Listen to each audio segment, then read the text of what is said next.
On the bench today is the Squier FSR Affinity Telecaster HH in metallic orange. I frequently watch Andy Ferris, aka The Guitar Geek, on YouTube. Last week he had a sponsored video titled Squier Just Keeps On Nailing It, in which he covered the Squier Affinity Telecaster HH electric guitar with matching headstock, and his guitar was in metallic orange, but I believe they also come in black. The link to the video is in this video description. The guitar is a dual humbucker orange Squier Affinity Telecaster with matching headstock and all black hardware. The color and matching headstock is due to this guitar being a Fender Special Run or FSR guitar for Guitar Center. I did not want to pay $300 for a new one, so I found a used one on Reverb for around $250. The guitar is, in my opinion, a very cool looking little Telecaster. Squier has released in the past a red contemporary Telecaster with the same pickup configuration and with also a red matching headstock. And I think both guitars are actually pretty striking looking. I did not hold out hope that this would be a quality player, meaning it has ceramic pickups and probably inexpensive electronics. But I figured if it had good bones, basically a good neck and body in good playable shape, then I could upgrade the rest.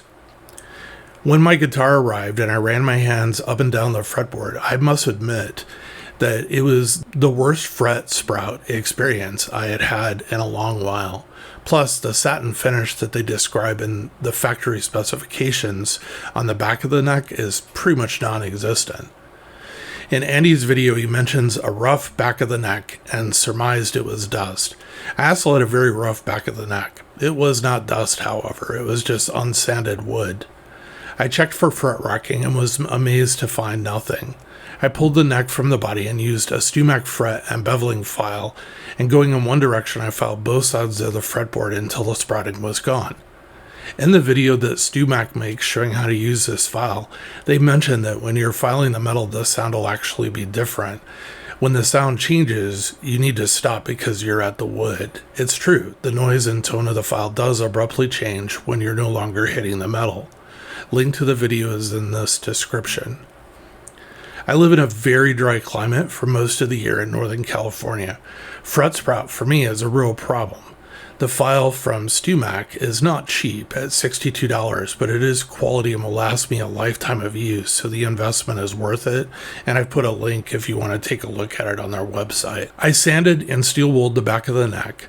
After taping up the fretboard in the front of the headstock, I took the neck outside and applied multiple coats of satin nitrocellulose lacquer. Once it was dry, the neck had smooth edges of the fretboard and a true smooth satin back of the neck. The last thing I did before installing the tuners was to apply a coat of Monty's Monopresso. The lower fretboard was so dry it had almost lost all of its color. Here's some quick specifications on this guitar. The fretboard is 9.5 inches. The neck is made out of maple. Nut width is 1.650. Finish features basically a matching headstock. The scale length is 25.5. The fretboard material is laurel and the number of frets is 21. The body is made of poplar. The pickup configuration is humbucker, and it does actually have string through bridge tailpiece. The tuner's nut and even the bridge were not bad and seemed serviceable, so I left them in place. Lately, Squier on the Affinity line has been releasing these sealed tuners, but they have split shafts, and they seem to be of fairly good quality. I've been kind of impressed with them. I've seen them now on 2 or 3 guitars I've handled, and they actually seem like good tuners. For the pickups and wiring, I did the following. The circuit that came with the guitar offered a 3-way switching pickup selector that basically allowed for each of the 2 pickups individually and then together. The controls were a master volume and tone. I found a really great wiring circuit online that offered a 4-way pickup selector switch that added also in a series combined pickups position. It also offered 2 volume controls instead of a tone and volume control. Basically 1 volume control for each pickup that also then was a push-pull pot that allowed for individual coil splitting on both of the pickups. This circuit would provide for 12 distinct sounds. The pickups I chose are the Seymour Duncan Invaders in black. It'd be cool to see what these pickups do with coil splitting. I've yet to do that on a guitar, and they are a pickup that, in my opinion, overdrives at just about any volume while in humbucking mode.